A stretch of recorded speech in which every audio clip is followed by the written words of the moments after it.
Ошто мыйзамсыз курулган Байсан кафеси Ахматбек Келдибековго таандык. Ал буздурулганда Келдибеков бул бир тууганымдын аялыныкы болчу деп чыкты. Ырас, Адалат Абдибаитова менин жеңем. Бирок жеңемдин ресторанына, ишкерлигине менин кандай тиешем бар? Жанын жеп жаткан Келдибеков мүлкүн башкаларга жаздырып көнүп калгандай. Анткени декларацияга Нивасын гана каттаткан.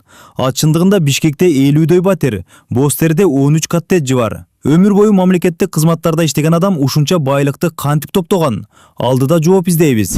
Социалдык фондду жетектеп турган учурунда Келдибеков 2005-жылы көчүрмөлөрдү басып чыгаруу үчүн жарандардын жеке камсыздандыруу эсептеринен 21 миллион сом каражатты Ротак Бишкек компаниясына мыйзамсыз бөлүп берген. Бирок кылмыш ишинин мөөнөтү аяктаганын жүйө кылып, сот кылмыш ишин токтоткон. Ал эми мамлекеттик салык кызматын жетектеп турганда 2008-2010 жылдары салык чогултуу боюнча функцияны бизнес партнер деген жеке компанияга мыйзамсыз берген. 500 миллион сомдой чыгым келтирилген. Андан сырткары Келдибеков эл аралык парламенттик уюмдарда парламенттин атайын өкүлчүлүгүнүн кызматын мыйзамсыз түзгөн. Ал атайын өкүлчүлүктү каржылоого 10 миллион сом жумшаган.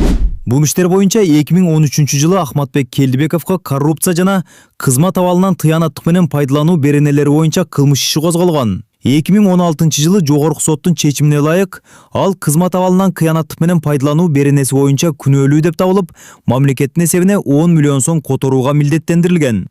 Бул айтылган кылмыш иштеринен сырткары башка дагы мыйзамсыз иштери болгон. Атамекен фракциясы Келдибеков кылмыш дүйнөсүнүн өкүлдөрү менен байланышкан. Мамлекеттик кызматкердин этикасын бузган. KG номерларды туш келди тараткан деген өндү 15 пункттан турган айып коюп, спикерге ишеним көрсөтпөө тууралуу чечим кабыл алган. Жыйынтыгында кызматтан кеткен. Келдибеков кылмыш дүйнөсүнүн өкүлдөрү менен байланышта болгонун Ички иштер министрлиги дагы далилдеген. Министрлик 2011-жылы 1-январда Ахматбек Келдибеков менен Камчы Көлбаев Каприз тоо лыжа базасынын ресторанында жолукканын билдирип, видеосу бар экенин айткан. Келдибеков бул байланышын өзү деле жашырбайт. Көлбаев, Матраимов баласынын үйлөнүү тоюнда сыйлуу конок болгон. Ал эми 2020-жылы Келдибеков Матраимовдун партиясы Мекеним Кыргызстан менен шайлоого барган. Үгүт учурунда шайлоочуларга орой мамиле кылып сынга алынган. Көпүлдөбө не бала,